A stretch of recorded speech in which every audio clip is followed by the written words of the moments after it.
دوسرے نمبر پہ یہ سوچنا چاہیے کہ یہ شخص جو ابھی نماز نہیں پڑھ رہا، کچھ سال پہلے میرا کیا حال تھا کہ میں بھی ہمیشہ سے پڑھتا رہا ہوں، ہمیشہ سے پڑھتی رہی ہوں، ہو سکتا ہے کہ کبھی میں نے بھی چھوڑی ہوں اور میرے بھی حالات لوگ سمجھاتے تھے اس کے باوجود نہیں بدلتے تھے، تو گویا یہ اس وقت وہاں کھڑا ہے جہاں میں اس وقت کھڑا تھا یا کھڑی تھی. اس کا مطلب یہ ہے کہ مجھے اس کو یہ رعایت دینی چاہیے کہ تاکہ وقت کے ساتھ ساتھ یہ بھی درست ہو جائے. اس کے لیے دعا کرتے رہے، مہلت مانگتے رہے اللہ سے. پھر اس کے ساتھ یہ ہے کہ عموماً یہ ہوتا ہے کہ آپس میں قریبی تعلق کی وجہ سے ایک دوسرے کے لیے ایک الرجی بن جاتی ہے. ایک آدمی بول بول کے اگلے کو اتنا زج کر دیتا ہے کہ وہ بندہ کہتا ہے مجھے بس اس کے کہنے سے نہیں ماننا. دل نے فائدہ کیا، اس کے لیے پڑھنے کا فائدہ کیا، مجھے تو اللہ کے لیے پڑھنی چاہیے. تو نفس اس کو ایسا دھوکے میں ڈالتا ہے، تو ہم گویا سبب بن جاتے ہیں اس کا اللہ سبحانہ وتعالی سے دوری کا. تو یہ کبھی نہیں کرنا چاہیے. خاص طور سے عورتوں کو اپنے شوہروں کو دین کی بہت زیادہ تلقین نہیں کرنی چاہیے. وجہ اس کی یہ ہے کہ وہ پیار محبت سے تو آپ کی بات سن سکتا ہے، اچھے انداز سے تو مان سکتا ہے، لیکن آپ کی طرف سے مستقل کسی بھی کام کو کہتے رہنے سے ایک ضدی مزاج بن جاتا ہے. اور چونکہ اس کا اصلاح کا تعلق نہیں ہے، اللہ والوں کے ساتھ اٹھنا بیٹھنا نہیں ہے، تو معاملات درست نہیں ہو پاتے، بلکہ وہ اسی خرابی میں پڑھتا چلا جاتا ہے.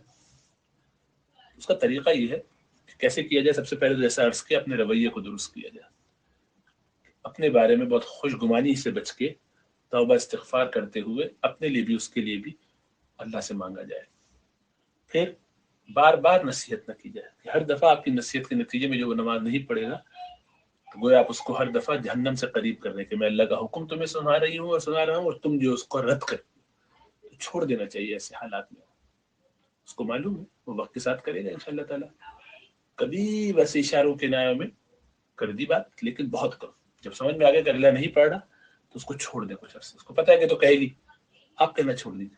جہاں آپ نے کہنا چھوڑا تو آپ کو نظر آئے گا کہ وہ آٹومیٹکلی دین کے قریب آنے لگے. تو گویا یہ آپ ہی کی وجہ سے وہ نہیں اب تک پڑھ رہا تھا، اتنے عرصے آپ کی وجہ سے وہ دین سے دور رہا. کہ دین کی حکمت، دین پھیلانے کی یا سمجھانے کی حکمت ہوتی ہے، طریقہ ہوتا ہے، اس کے بغیر کام چلتا نہیں. اس لیے اس میں بہت خیال رکھنا چاہیے. دوسرے نمبر پہ ڈائریکٹلی یا انڈائریکٹلی، اب وہ تو کہیں جائے گا نہیں اہل اللہ کے درمیان، نیک لوگوں کے صحبت میں، تو اس کا اہتمام گھر میں کیا جائے.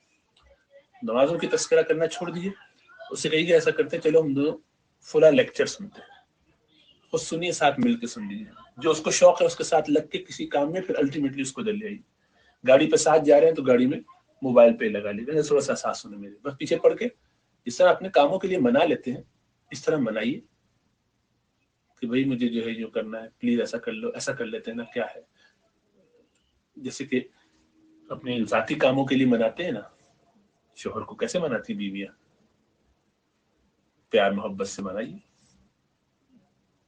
اولاد کو اسی طرح پیار محبت سے منایا جاتا ہے. ماں باپ کو جو بھی اپنا آپ دکھا کے اپنا لحاظ، محبت، تعلق کسی بھی چیز کو بلیک میل کے ذریعے ہو بھلے، لیکن ہو محبت سے کہ نہیں ایسا کرے پلیز پلیز. ذرا کبھی کبھی ضد میں نہیں، کیونکہ جو کام اس کو خود نہیں کرنا، انڈائریکٹلی کرنا ہے، آپ اپنا سننے وہ بھی ساتھ شریک ہو جائے.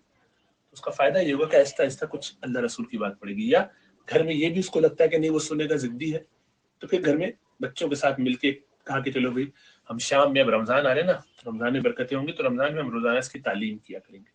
کوئی کتاب اٹھا لی، اس میں سے روزانہ تھوڑا تھوڑا سا پڑھیں گے. ڈاکٹر عبدالحی عارفی رحمۃ اللہ علیہ کی جو کتاب اسوہ رسول اکرم ہے وہ مثلاً اٹھا لی، یا مفتی تقی اسماعیل صاحب دامت برکاتہ کی اصلاحی خطبات ہے وہ اٹھائی، اس میں سے روزانہ ایک مضمون پڑھتے جائیے. چھوٹے چھوٹے سے مضامین ہوتے ہیں، گھر کا ماحول بنتا ہے، بچے سنتے ہیں، دیکھتے ہیں. جو لوگ انگریزی سے زیادہ مناسبت رکھتے ہیں، گھر میں بچے وغیرہ انگریزی جانتے ہیں، اردو کم جانتے ہیں، تو ان کے لیے پھر شیخ سلیم زورات حفظہ حفظہ اللہ کی جو ڈسکورسز، اسلامک ڈسکورسز، اس میں سے تھوڑا تھوڑا سا پڑھ کے سنا دیا. ان کے لیفلیٹس بہت سارے موجود ہیں، وہ اٹھا کے پڑھنا شروع کر دیا. یہ اصلاحی خطبات ہی انگریزی میں بھی اس کی ٹرانسلیشن موجود ہے. تو آہستہ آہستہ اس طرح کام شروع کیا جائے کہ گھر میں ایک ماحول بنے. بچوں سے کہا جائے وہ پڑھیں تو ابا اس میں انٹرسٹ لیں گے. یہ بھی لگتا ہے کہ نہیں تو سیرت نبی صلی اللہ علیہ وسلم پر کوئی کتاب اٹھا لیجیے، مختصر سی، آہستہ آہستہ اس کو رمضان میں پڑھا جائے. اس سے ہوگا یہ کہ گھر میں ایک ماحول، ایک نسبت، ایک تعلق اللہ کی طرف رجوع کا بنے گا. جب ہم یہ بنا لیں گے تو اس کے پھر اثرات نظر آئیں گے. تو اس لیے حکمت کے ساتھ، طریقے کے ساتھ چلیے. کوئی تشدد، کوئی غصہ، کوئی سختی، کوئی تان بالکل نہیں ہونا چاہیے. یہ سمجھنا چاہیے کہ مریض کو اس وقت زیادہ شفقت کی ضرورت ہے، کیونکہ اس حالت میں اس کو ہم کہیں اور دین سے دور نہ کر دیں. اس لیے بہت اہتمام، احتیاط کی ضرورت ہے. یہ سمجھیے کہ ایمان کا خطرہ ہو جاتا ہے ایسے موقع پر. اب تک تو نماز نہیں پڑھ کے وہ خالی کبیرہ کا مرتکب ہو رہا ہے، اگر آپ کے بار بار کہنے کے نتیجے میں وہ رد ہی کر دے، میں نہیں مانتا، جاؤ دفعہ ہو جاؤ، کیا کر لیں گے، تو آپ نے کافر بنا دیا ایک کو. اسی لیے اس کو بہت نزاکت کے ساتھ، طریقے کے ساتھ سمجھنا چاہیے، حکمت کو سمجھنا چاہیے. اللہ سب پر کرم فرمائے. اور پھر دعا ہے مستقل، جیسا عرض کیا، مستقل دعا اور استغفار، دعا اور استغفار کثرت سے، اور ان پر دم کرتے رہیے. دعا پڑھی، سورہ فاتحہ پڑھ کے دم کیجیے. اللہ سونے سے پہلے اٹھے، اگر نماز کے لیے شوہر سو رہا ہے تو ان پہ پھونک دیجیے کہ سورہ فاتحہ دم کر کے. کسی بھی وقت یہ پیار محبت کے اظہار سے ایک دوسرے پر شفقتیں جب ہوں گی تو اللہ کی طرف سے رحمت آئے گی. اللہ سب پر کرم فرمائے.